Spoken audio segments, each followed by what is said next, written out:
Buenas noches y bienvenidos un día más a este programa La Gran Pregunta que realizamos en colaboración con la Fundación Pablo VI.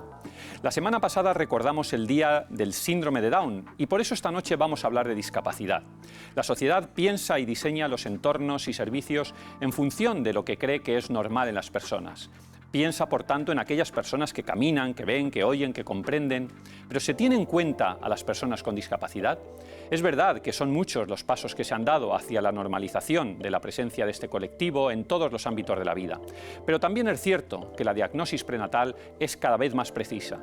¿Es esta la razón por la que cada vez hay menos personas con síndrome de Down? ¿Dejará de haber personas definitivamente con este síndrome en unos años? ¿Será curable? ¿Se puede considerar una enfermedad? Estas y muchas preguntas nos haremos a continuación aquí en La Gran Pregunta.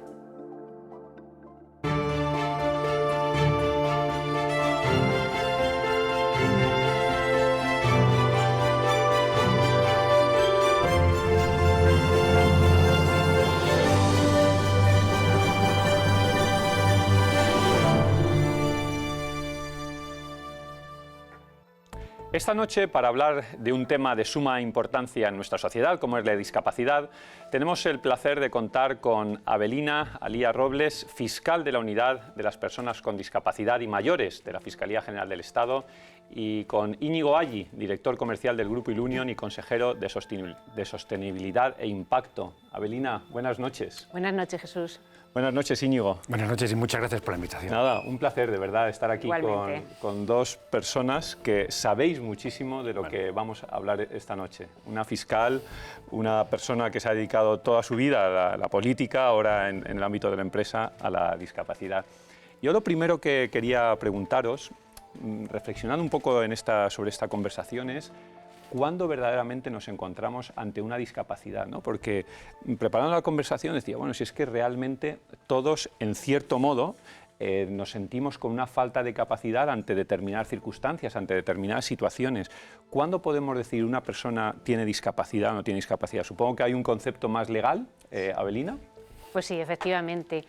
Creo que es bueno comenzar aclarando este concepto, ¿no? Porque la discapacidad no es solamente aquello que puede verse reflejado como una circunstancia de la persona por pues tener dificultades en la comprensión, por ejemplo, a nivel sensorial, a nivel intelectual, sino que eso tiene que interactuar con un determinado entorno. Lo que supone el concepto, digamos, más legal o jurídico de la discapacidad supone poner en contacto estas dos situaciones, aquellas dificultades que tiene la persona, que tienen que tener un carácter de cierta permanencia, y luego el entorno en el que se desenvuelve, de manera que discapacidad y apoyo, o discapacidad y barreras, según se vea en un sentido positivo o negativo, ¿no? Es lo que viene a configurar el concepto de discapacidad. Como muy bien dices, Jesús, a todos nos faltan herramientas para enfrentarnos a determinadas situaciones. A mí me cuesta enroscar una bombilla, o sea que imagínate,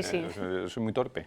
Bueno, pues eso no es el concepto jurídico de la discapacidad. Este concepto, digamos, el que se maneja actualmente, proviene de la Convención Internacional sobre los Derechos de las Personas con Discapacidad y que nos sitúa en lo que se llama el modelo social y de derechos humanos, es decir, la discapacidad como algo que no es solo propio de la persona y de la familia, sino que involucra a toda la sociedad. Y según cómo se trate o cómo se facilite la vida de las personas, pues puede tener una mayor dificultad, se puede agravar, como si dijéramos, en situación de discapacidad, o lo contrario, ¿no? Íñigo, Bueno, por la definición que ha hecho Avelina, la verdad que un poco más que contribuir. Yo sí que, efectivamente, además ella lo ha dicho francamente bien. O sea, yo lo que definiría es qué es discapacidad en el sentido de si es la circunstancialidad o la consustancialidad. Eso es. Es decir, una enfermedad es algo circunstancial a una persona en su trayecto vital.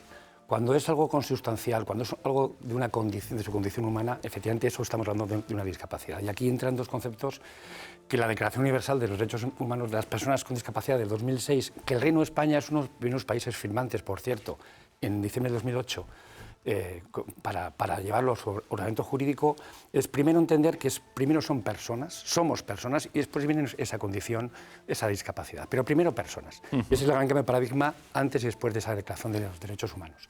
Y en segundo lugar, que es el entorno si eso no accesible a una persona, tenga o no tenga discapacidad, es lo que, lo diré de otra manera, es la mirada nuestra hacia esas personas lo que aún hacemos más límite o limitamos, mejor dicho, su vida cotidiana. Y escuchándote, sobre todo, vamos, escuchándoos a los dos, pero escuchándote lo que me acabas de decir, Íñigo, podemos entender, como algunas veces se dice, ¿no? La discapacidad es una enfermedad. ¿Hasta qué punto es una enfermedad? ¿Hasta qué punto no lo es? Porque todos, en el fondo, querríamos que las personas con discapacidad pues, no la tuvieran.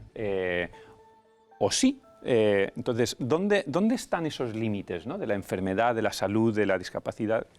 Pues yo creo que haces muy bien formulando esta pregunta, Jesús, porque se lo plantean muchas personas y yo creo que son conceptos muy distintos y que merece la pena diferenciarlos, porque la discapacidad es una condición, es una circunstancia que tiene la persona, como puede ser la etnia, como pueden ser otras. Y la enfermedad, pues no hace falta que defina el concepto porque es algo que podemos cualquiera de nosotros definir o comprender. Hay personas que tienen discapacidad y que están sanos y robustos como un roble, claro. Es decir, no tiene nada que ver.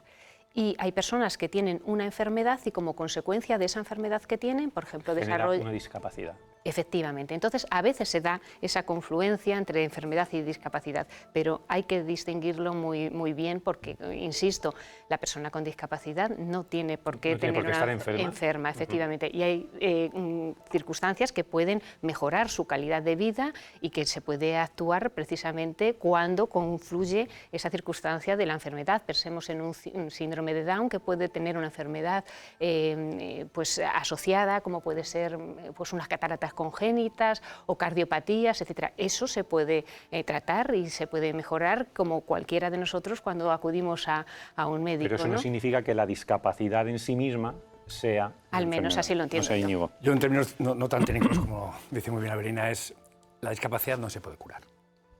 Así como una enfermedad, la ciencia avanza, la investigación avanza para poder curar muchas de las enfermedades que sufre la humanidad. En la discapacidad no es un tema de cronicidad, vuelvo a insistir, es algo consustancial a la persona. Y por tanto, mientras no exista esas situaciones, pero es fundamental separar efectivamente de que las personas con discapacidad, y esto creo que es un buen mensaje que podemos trasladar en este programa, las personas con discapacidad no tienen ningún tipo de enfermedad en sí mismo. Y creo que a veces existe esa confusión de tratarlos como si fueran personas enfermas. No, vuelvo a insistir, son personas que tienen inherente su dignidad, sus derechos, sus obligaciones, y por tanto, yo creo que al fin, en definitiva, esa es la gran diferencia, ¿no? Discapacidad es consustancial, enfermedad es circunstancial.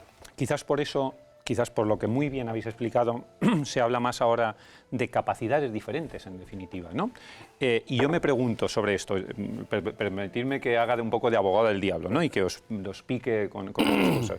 Es una expresión, es un término, lo de capacidades diferentes, que está más dirigido a la cultura de lo correcto en el mundo en el que vivimos, o realmente hay un verdadero cambio de actitud en el sentido que estáis comentando, Avelina. Bueno, cómo definir o cómo designar la discapacidad parece que es una cuestión que tiene su importancia. Yo así lo veo, no sé si lo comparte, porque cómo hablamos, cómo designamos algo, también supone trasladar una forma de ver. Nos está diciendo cómo vemos nosotros a las personas, ¿no? Entonces yo creo que hablar de persona con discapacidad, aparte que es el término que se adopta, ya que hablamos de lo jurídico, en el mundo jurídico, en nuestra legislación se habla de persona con discapacidad, en lo que se ponen acentos en esto.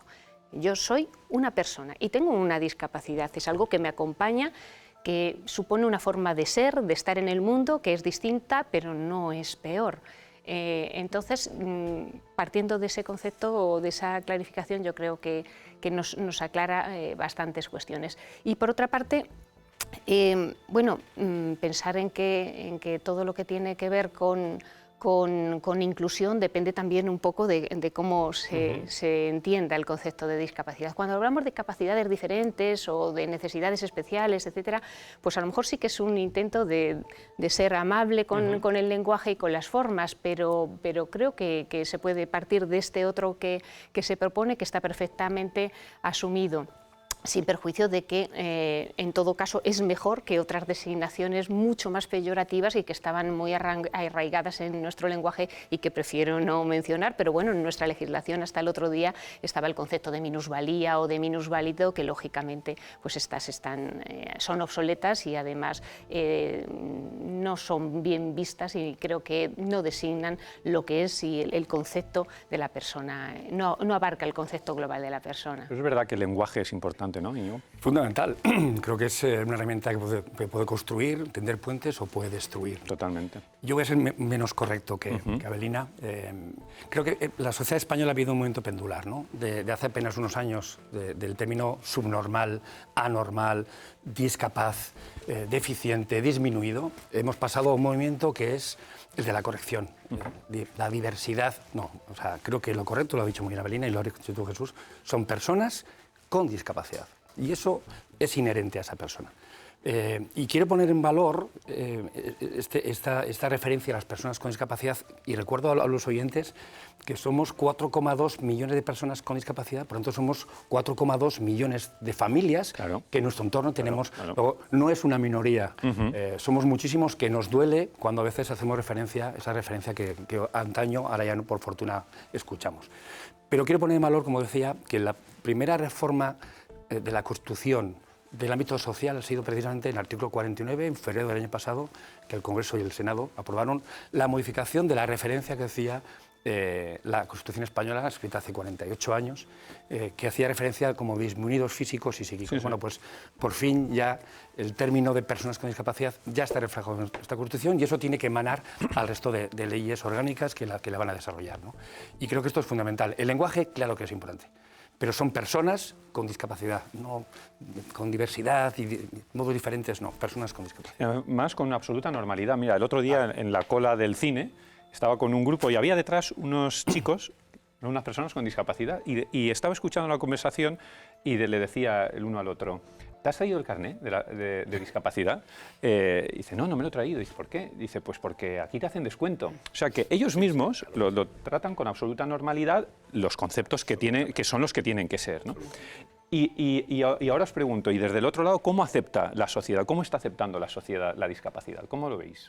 Bueno, pues yo creo que el cambio de mirada es evidente. El contexto en el que nos encontramos es un contexto mucho más respetuoso con los derechos de las personas con discapacidad, es un contexto más evolucionado y vuelvo otra vez a invocar la Convención sobre los Derechos de las Personas con Discapacidad. Este tratado tan importante pues ha supuesto un cambio en la percepción de la discapacidad que es global y total. Y yo creo que esto ha empujado pues, reformas legislativas de un calado impresionante, es decir, ha originado un verdadero tsunami legislativo en los últimos años, el derecho al derecho de sufragio de las personas con discapacidad, se ha eliminado la esterilización forzosa que se podía acordar sin el consentimiento de la persona con discapacidad. Se permite que las personas con discapacidad puedan formar parte de los tribunales del jurado. Es decir, todo esto ha sido un fruto y gracias a la Convención. Y luego, claro, desde el punto de vista a nivel constitucional, que se haya acometido una reforma de este precepto, esto es fundamental. Y además de corregirse esta terminología, se dice mucho en ese precepto, ¿no? Porque se habla de la plena autonomía de las personas y de la inclusión social. Entonces estamos en un momento en el que este es un objetivo que constitucionalmente está plasmado. Todos tenemos que contribuir a esa inclusión, no solamente los poderes públicos, que parece que...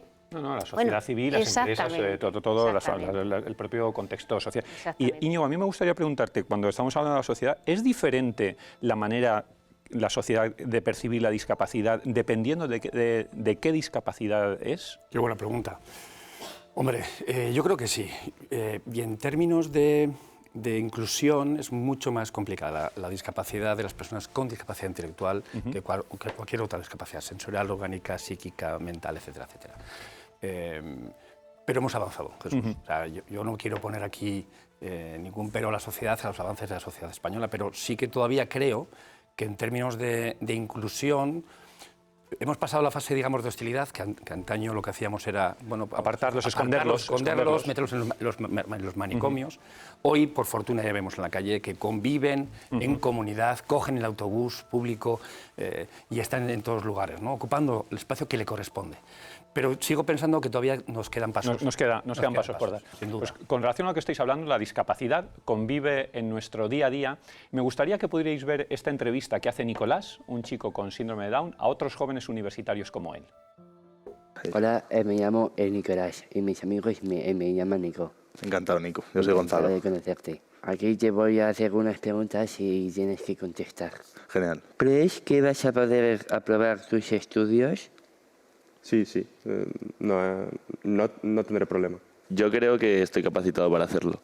Sí, yo creo que aprobaré todo. ¿Alguna vez han pedido por ti en un restaurante? No. De pequeño a lo mejor, supongo. Alguna vez que estaba yo indeciso, pero no suele ser lo normal. Cuando sales a divertirte, ¿eligen el sitio por ti o te programan tus padres o monitores las actividades que tienes que hacer en tu tiempo libre? Normalmente no, yo creo. Ya que me he hecho un poco más mayor, yo creo que suelo ser yo más o menos el que elijo. No, generalmente pues suelo organizarme yo el día. No, el tiempo libre me lo gestiono yo. No, tampoco. ¿Te miran raro cuando estás en un bar o en una discoteca? No. No me suele mirar raro. ¿Te han dicho alguna vez que un local no era para gente como tú? No. No, creo que nunca me lo han dicho. Que yo recuerde. ¿A veces has sentido que estaban hablando de ti como si tú no estuvieras delante? A veces pasa que escuchas a personas hablar de ti, pero no le das importancia. ¿Te han parecido raras las preguntas que te he hecho? Bueno, no raras, pero bueno, me parecen un poco acorde a cuando era más pequeño, me da la sensación. ¿Cuántos años tienes? Yo tengo 19 años. Igual que yo. Hay veces en las que las personas con síndrome de Down nos tratan como niños en lugar de adultos. Otras veces me han hecho sentir incómodo o enfadado con ciertos comentarios. ¿A ti te ha ocurrido? Sí. ¿Y eso cómo te hace sentir a ti? Incómodo. Normal. ¿Te la suelen hacer mucho? Hay a veces. A veces. No creo que esté preparada la sociedad. Y mucha gente piensa que por ser síndrome de Down tienes una capacidad de razonamiento inferior a una persona normal, que en determinados aspectos puede ser que sí, pero en otros sentimentales y sociales a mí me cuesta mucho más. Entonces, por eso a lo mejor se le tiende a tratar como niños de no le des la información que no la va a poder tratar y no la va a poder interiorizar. Pero es totalmente erróneo. Creo que sí que es un error porque la otra persona también es una persona, dentro de cada uno sus limitaciones, igual que yo mis amigos me conocen y saben que yo, por ejemplo, dibujar no se me da bien, pues no me van a pedir que dibuje.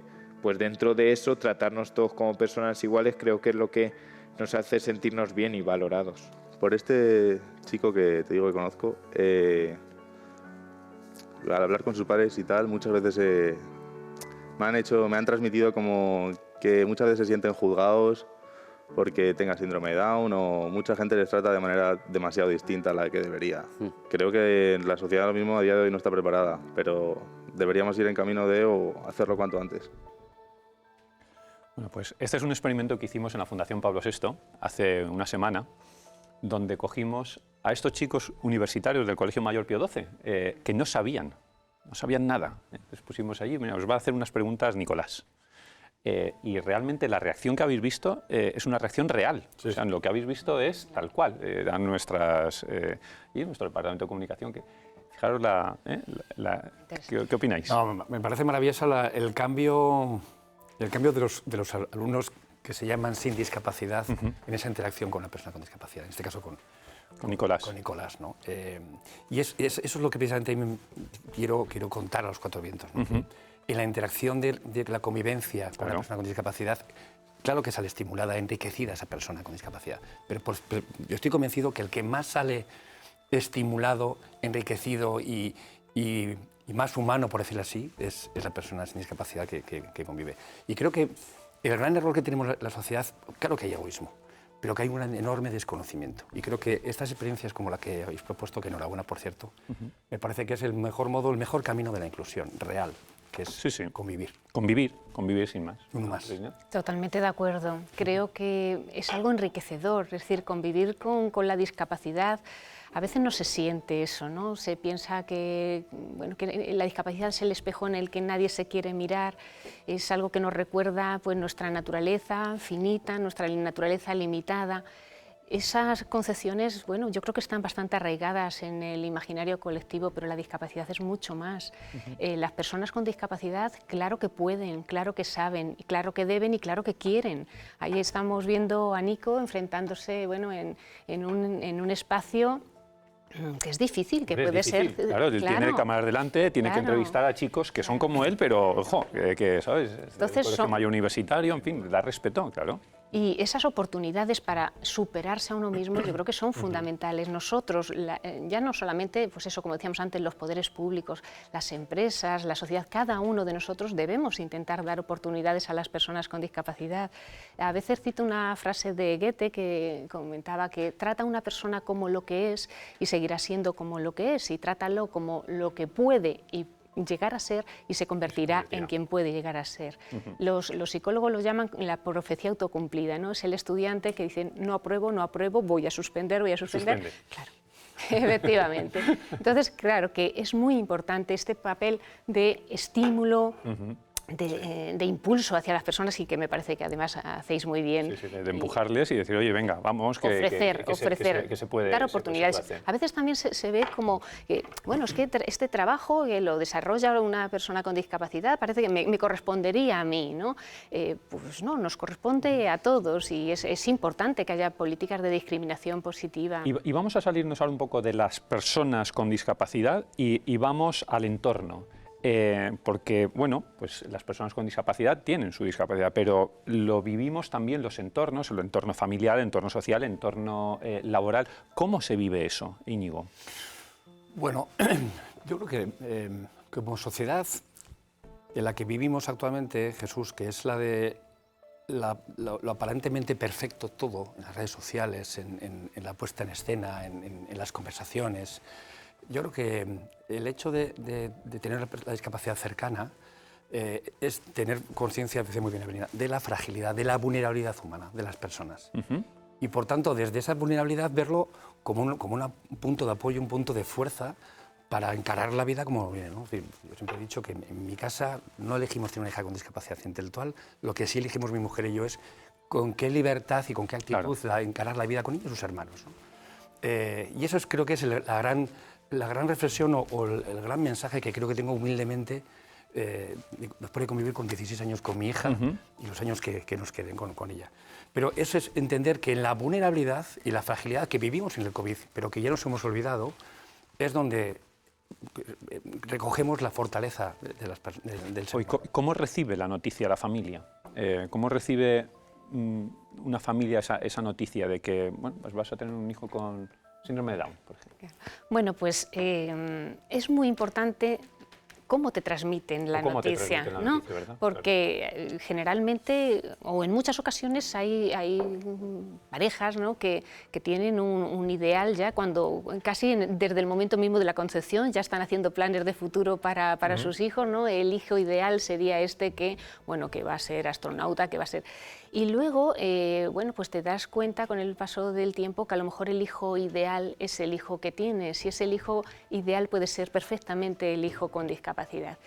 Pero ese mensaje es muy importante que se lo hagan llegar a las parejas, tanto cuando se detecta la discapacidad, porque ahora hay bueno, la medicina lo permite, ¿no? Hacer, y tomar decisiones como las que se toman a veces desde el miedo, desde el rechazo, desde los sesgos, desde los prejuicios hacia una discapacidad. Muchas veces, como decía Íñigo, es que lo que no se conoce, pues hay que dar a conocer la realidad de la discapacidad. La realidad de la discapacidad a veces supone un gran esfuerzo, pero la discapacidad también tiene un componente bueno, un componente amable y que facilita y favorece el crecimiento personal y de las familias. Sí, sí, bueno, de todo el entorno, los hermanos, decía Íñigo. De todo el entorno. Entonces, bueno, yo no voy a contar cuál fue mi experiencia, porque fue de las que, bueno, me gusta casi aparcar, pero no fue una persona ni que estaba preparada, ni que conocía, ni que se aventuró a decir cosas que estaban totalmente alejadas de la discapacidad. Y por supuesto que no me reconocerá, pero le diría cuán equivocado estaba. ¿Tiene apoyos la familia suficientes para recibir esa situación? ¿Tiene apoyos? Pues seguramente nunca serán los suficientes, ni apoyos públicos ni privados, ¿no? Esto es un modo de entender cómo viene la vida y cómo tenemos que, insisto, como que enfrentarla, ¿no? Fíjate, Jesús, la primera reflexión cuando te trasladan la noticia de que tu hija ha venido al mundo, se llama Inés, y tiene un síndrome de Down, fue la de qué será de ella cuando sus padres, sus progenitores no estemos. Es que con el tiempo ese mensaje es el reverso. Es que sería de nuestra vida, de nuestra familia, si Inés no existiese. Y aunque si viviésemos 10 vidas, yo no concibo mi vida sin una hija con discapacidad. Abelina, la reforma de la ley sobre la toma de decisiones de las personas con discapacidad, la verdad que se han modificado bastante, ha habido reformas en la legislación civil, en la legislación procesal. ¿Qué ha supuesto todo esto? Yo creo que es un paso adelante y un paso muy importante porque ayuda a este cambio de mirada que entendemos que es necesario, ¿no? La nueva ley se basa en, yo lo resumiría, en 2 o 3 conceptos fundamentales. El concepto de autonomía, es decir, algunas personas me dirán, pero ¿qué autonomía puede tener esta persona? Y volvemos al no puede, no sabe. Bueno, pues todo aquello que pueda hacer la persona tiene que ser objeto de impulso, de apoyo y de refuerzo. Concepto de autonomía, por una parte, de manera que no tiene que haber interferencias, abusos o influencias indebidas en lo que la persona quiere para sí misma. Y claro que hay que conocer cuáles son sus voluntades, sus deseos y su preferencia, y esto tradicionalmente estaba muy ignorado. Había unas figuras que eran, yo creo que bastante invasivas, que era la figura del tutor, tal y como se entendía antes. Vuelvo de nuevo a la convención. El tutor es que hacía desaparecer a la persona con discapacidad en todos los ámbitos de la vida. Ya estaba el padre, que tenía la patria potestad prorrogada o rehabilitada, y tenía la sentencia, y actuaba en el tráfico jurídico suplantando a la persona con Abelina, discapacidad. perdón, te interrumpa, a muchas de las cosas que decía Nicolás. Decía,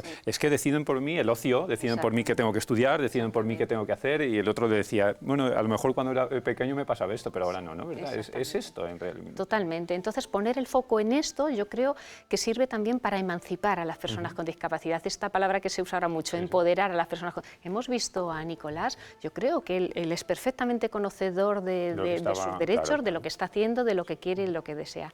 Esto se complementa con unos apoyos, es decir, esta autonomía sí la tienen las personas con discapacidad, pero hay que apoyarlas. Es decir, el que no ve bien pues necesita unas gafas, a veces 2, como ya nos va pasando a cierta edad, ¿no?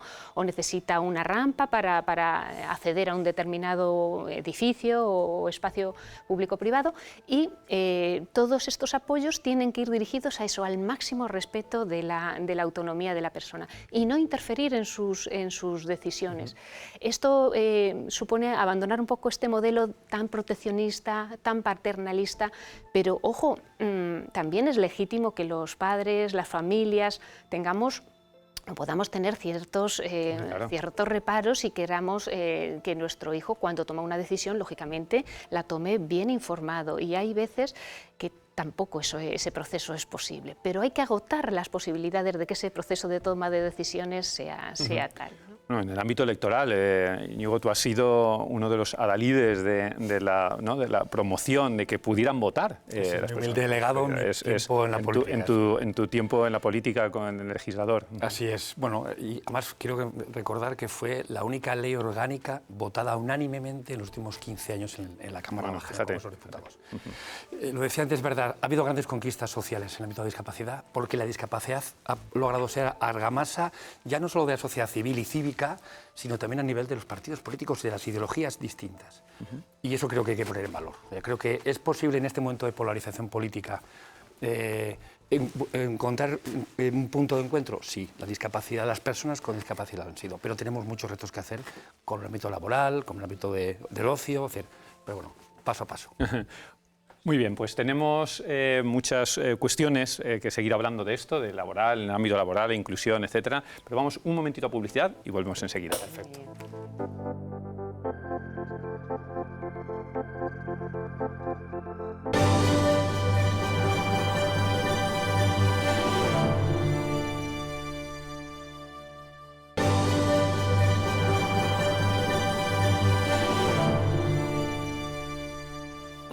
Pues volvemos a hablar de estos temas y otros muchos retos surgen en el campo de la discapacidad, como es la investigación. Hay estudios que hablan de que se puede curar el síndrome de Down, lo hablábamos antes, y nos preguntamos si eliminar la discapacidad es eliminar la diversidad. ¿Dónde están los límites? ¿Corregir la discapacidad o la diversidad es transhumanismo, dicen otros? Esta cuestión la conoce muy bien José Ramón Amor Pan, es director del Observatorio de Bioética de la Fundación Pablo VI. José Ramón, buenas noches. Buenas noches, Jesús. Te veo muy bien acompañado. Muy bien acompañado. Estoy aquí con Avelina y con Íñigo. Y ahora contigo. José Ramón, ¿tiene sentido investigar en la cura del síndrome de Down? Antes hablábamos de la enfermedad, ¿es enfermedad, no es enfermedad? Y hablan de curar el síndrome de Down. ¿Tiene sentido esto? Vamos a ver, yo sí que creo que debe explorarse esta vía terapéutica, ¿no? Nos estamos refiriendo al ensayo, al experimento, mejor dicho, en células humanas que se conoció hace muy pocas semanas, ¿no? Un grupo de investigadores japoneses consiguieron eliminar el cromosoma 21 que está de más. Recordemos que el síndrome de Down se le llama también trisomía 21 porque en ese cromosoma, en vez de haber dos pares, o sea, un par, hay tres cromosomas, ¿no? Insisto, esto solo se ha realizado en células humanas en cultivo. Falta mucho todavía para que pueda ir a modelo animal y de ahí, hipotéticamente, ir a un ensayo en humanos. Y José Ramón, vamos a ver. ¿Tú crees que se podría mejorar la situación? Yo creo que sí, es decir, lo que no podemos olvidar es que la trisomía 21 provoca en la persona toda una serie de alteraciones anatómicas, motoras, mentales, que determinan la disfunción de diversos órganos, ¿no? El corazón, por ejemplo, ¿no? Los músculos, y que son todas ellas consecuencias de esa trisomía y que provocan una merma en la calidad de vida de la persona. Y por tanto, todo lo que sea luchar contra esa merma, yo creo que es éticamente aceptable, siempre en condiciones de seguridad. Dices éticamente aceptable y yo me pregunto, ¿dónde están esos límites? ¿Hasta dónde podemos llegar investigando? Los límites están en la diferencia entre curar y mejorar. Es decir, aquí lo que estaríamos es con una terapéutica. Claramente yo no soy partidario de todo eso que se conoce como el transhumanismo y que derivaría en un poshumanismo, ¿no? Pero mejorar la calidad de vida de personas que la tienen dificultada por su condición genética, yo no solamente creo que sea aceptable, sino que incluso sería imperativo.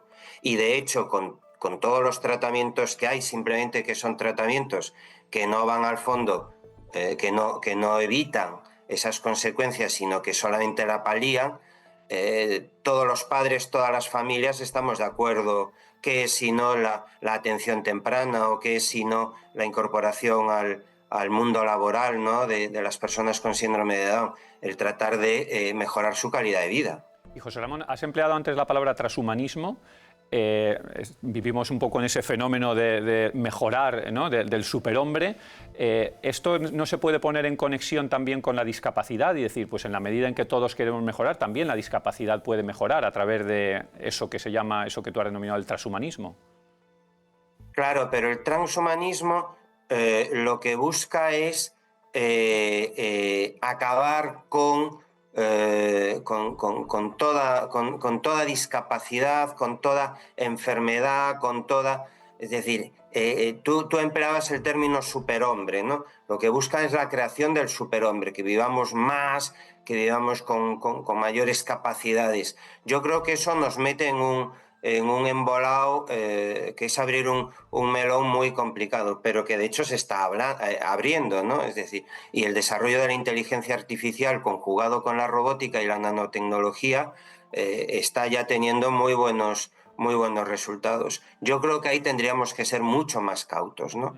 Y la discapacidad forma parte de la condición humana y yo no creo que sea bueno el jugar a ser dioses, ¿no? Entre otras cosas porque las terapéuticas y los recursos no van a estar al alcance de toda la población y por tanto se va a crear nuevamente una división entre seres humanos mejorados y seres humanos no mejorados. Pues, y yo creo que eso sería muy, muy peligroso. Pues José Ramón, muchas gracias. Me quedo con una frase que yo creo que es la que se está repitiendo aquí: la discapacidad forma parte de la condición humana, ¿no? Me quedo con esa frase que es el titular de todo lo que has dicho. Muchas gracias, José Ramón. Buenas noches. Buenas noches. Bueno, pues esto es una prueba más, ¿no?, de esas dificultades muchas veces que tenemos de hasta dónde llegar, hasta dónde no llegar. Me gustaría hablar también del tema educación, inclusión, empresas, etc. El tema de los colegios es siempre una cuestión, las familias se plantean dónde, cuál es el colegio perfecto, las autoridades educativas, ¿no?, la administración educativa, la integración en ordinarias, el régimen especial, tiene que haber colegios de educación especial, no tiene que haber colegios de educación especial. ¿Qué opináis de todo esto? Bueno, a ver, yo creo que cada persona tiene un proyecto de vida o tiene que tener derecho a un proyecto de vida y por tanto y unas circunstancias familiares y su entorno económico, social, y tiene que tener el sistema, en este caso el sistema educativo, tiene que darle todas las prestaciones y apoyos en función de su discapacidad o en función de esas necesidades especiales.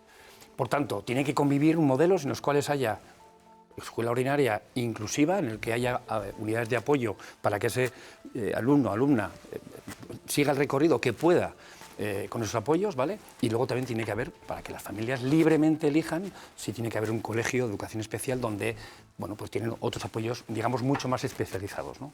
Pero tiene que ser un sistema abierto, efectivamente, a la libertad de los padres de decisión. ¿Estás de acuerdo, Elina? Bueno, voy a empezar diciendo que este tema es de los que levantan ampollas. Sí, sí. Levantan ampollas y yo creo que es un error que desde el propio movimiento asociativo de la discapacidad, ¿no?, se haya llegado a producir casi un enfrentamiento, porque yo creo que todos debemos caminar muy unidos y muy seguros porque tenemos un objetivo claro y común, que es mejorar los derechos de las personas con discapacidad, y la educación desde luego es una herramienta clave para el bienestar de las personas, pero también para el propio bienestar social. Entonces es lógico que la educación siempre nos preocupe tanto ya en el ámbito de la discapacidad y fuera de él. Lo cierto es que en nuestro país actualmente está el modelo de la educación ordinaria y el de la educación exclusiva. Es un sistema bicéfalo, pero hay que decir que en este caso la Convención sobre los Derechos de las Personas con Discapacidad está siendo comentada o estudiada por un comité. Digamos que los tratados internacionales, por contarlo así en lenguaje llano, tienen unos comités de expertos que no son, digamos, magistrados, no tienen esa facultad de interpretar las normas como hace la jurisprudencia en nuestro país, como hacen los tribunales en nuestro país, pero que tienen un reconocimiento. Entonces es cierto que hay ahora un informe del año 24 muy crítico con la situación de nuestro país, porque entiende que la educación, la única educación inclusiva es la que se realiza en los centros ordinarios con los ajustes o con los apoyos que necesite la persona. Entonces, esta es la situación actual, esto obliga a cada país miembro, cada país que ha firmado esa convención a tomar decisiones y eso le corresponde, como digo, al legislador pues tomar una u otra o mantener este modelo, pero en todo caso a mí lo que me parece fundamental es que si se opta por un cole ordinario, por ejemplo, que esa persona tenga los ajustes necesarios, los apoyos necesarios y los apoyos suficientes. Para que de verdad Porque haya... si no estaremos discriminando. Claro. Eso puede ser tan discriminatorio o más que lo que plantea la Convención como lo más segregador, que son los coles especiales. Este es el punto de vista. En ese modelo de integración y en el ámbito de la universidad, o sea, elevamos ahora los estudios y cómo es la vida universitaria de estos chicos, nos lo va a contar Ricardo Nieto, es director del Colegio Mayor Universitario Luis Vives. Ricardo, buenas noches. Buenas noches. Ricardo, cuéntanos el proyecto este que tienes en el Colegio Mayor de integración, ¿cómo es realmente? Bueno, a ver, el proyecto de vida independiente que tenemos en el Colegio Mayor es una solución habitacional para estudiantes con discapacidad que se trasladan desde cualquier lugar de la geografía española o incluso desde el extranjero a estudiar en una universidad madrileña.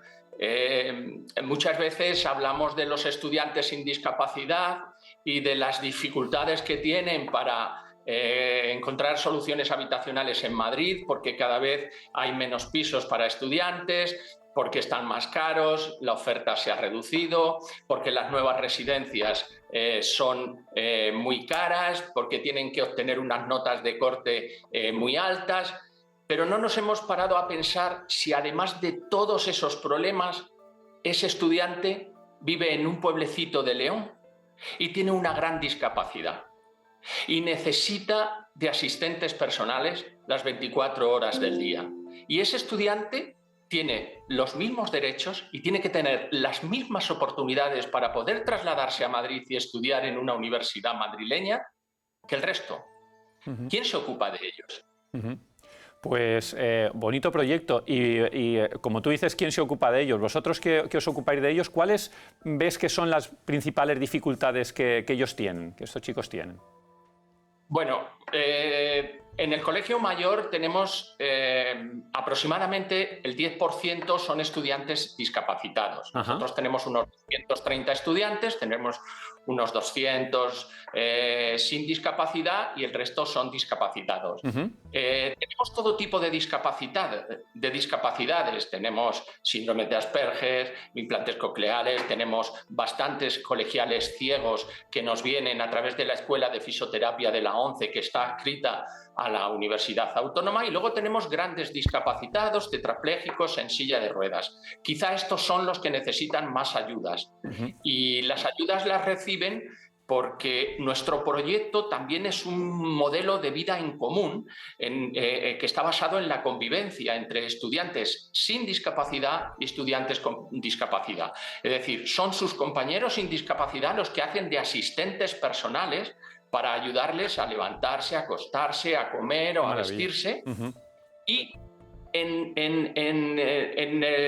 el espacio del día en donde no pudimos cubrir con nuestros propios estudiantes, nos ayudamos de la OBI, de la Oficina de Vida Independiente de la Comunidad de Madrid, porque algunos de nuestros grandes dependientes tienen asistentes personales a través de la OBI.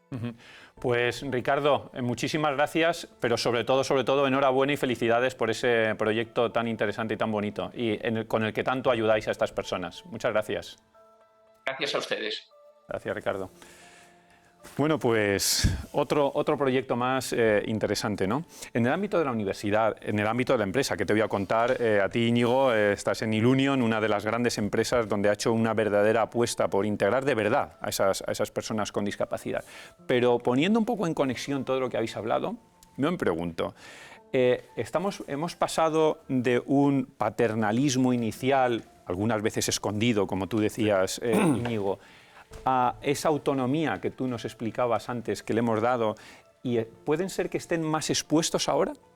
Fijaros, en un colegio universitario, 200 y pico universitarios, en una empresa, más autonomía, más toma de decisiones por ellos mismos. Hemos pasado de ese paternalismo y de ese cuidarlos, tenerlos escondidos, como decía, a, ojo, porque a lo mejor tanta autonomía pueden quedar muy expuestos, no lo sé. No sé. Bueno, yo creo que es bueno. Es positivo, ¿no? Yo creo que es muy Hay que positivo. soltarles. Creo que sí, creo que hay que dar cuerda, ¿no? Para que ellos puedan madurar. Es decir, yo creo que todos maduramos también pues, tomando decisiones y equivocándonos también.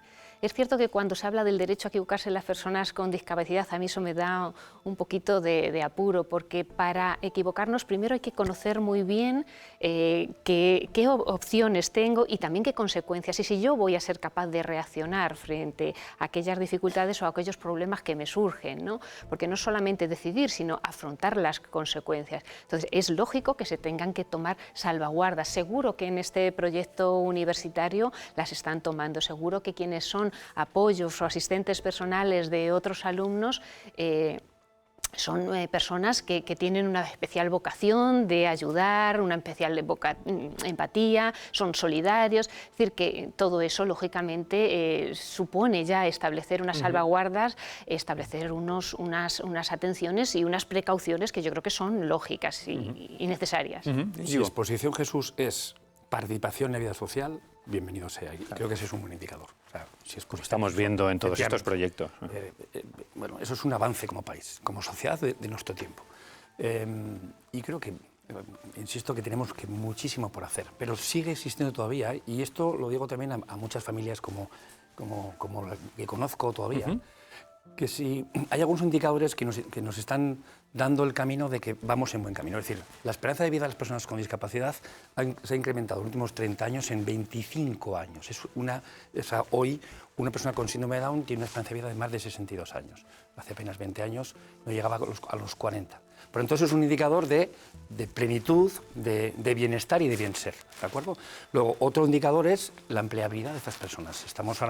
Somos el país europeo, del entorno europeo, con mejor tasa de desempleo, comillas, de personas con discapacidad. Pero sigue persistiendo algunos entornos familiares en ese paternalismo, en ese victimismo, que dicen, prefiero que mi hijo esté en casa con una prestación económica a que no tenga que hacer exponerse, el transporte público, salir... El esfuerzo de un trabajo, y eso es algo que culturalmente tenemos que, como sociedad, tenemos que avanzar y convencer a esas familias. Abelina, aprovechando que estás aquí, no quiero dejar nos queda ya muy poquito, pero no quería dejar de preguntarte, cuando estás en un tribunal, nos encontramos con personas con discapacidad donde desgraciadamente sufren abusos. ¿Cómo se detecta todo esto? Bueno, has utilizado, Jesús, la palabra clave, detección. Yo creo que en la Administración de Justicia se ha tomado conciencia que el entorno presenta dificultades, pueden ser limitadoras de las capacidades de la persona. Nos lo dice cualquier ciudadano, ¿no? Es que estoy muy nervioso porque es la primera vez que vengo. Pues pensemos que eso, ¿cómo se traduce en una persona con discapacidad? Entonces yo creo que se están haciendo verdaderos esfuerzos y verdaderos avances en hacer que la justicia también sea accesible, y no me refiero a accesibilidad física de los edificios, por supuesto, sino también incorporando la señalética adecuada, que el personal, esto es un proceso y hay proyectos para que haya una acogida a personas que presentan dificultades o que tengan discapacidad, también personas mayores, para que puedan conocer, desenvolverse con mayor facilidad dentro de un entorno que les es desconocido, y a veces se puede percibir como hostil precisamente por eso, porque no sabes quién te está interrogando, si es el abogado, si va contigo, es de los tuyos o no es de los tuyos, ¿no?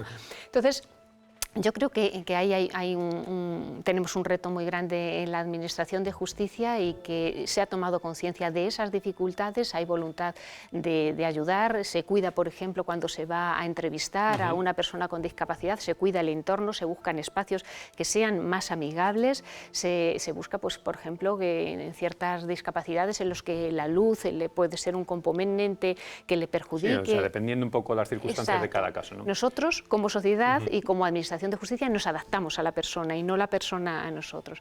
Entonces yo creo que eso es un avance importante. Pues es que tengo miles de preguntas, pero el tiempo es muy limitado y os tengo que dejar. Yo os quisiera dar las gracias no solo por esta noche estar aquí con vosotros, sino por el tiempo que habéis dedicado en vuestras vidas, a ti, Íñigo, en el Poder Legislativo, a ti en el Poder Judicial, en definitiva, por todo lo que hacéis por la discapacidad en vuestro día a día y por los mensajes que habéis trasladado. Muchas gracias a los dos y muchas gracias también a todos ustedes un día más por seguirnos. El próximo día continuaremos aquí haciéndonos más preguntas en este espacio, La Gran Pregunta. Buenas noches.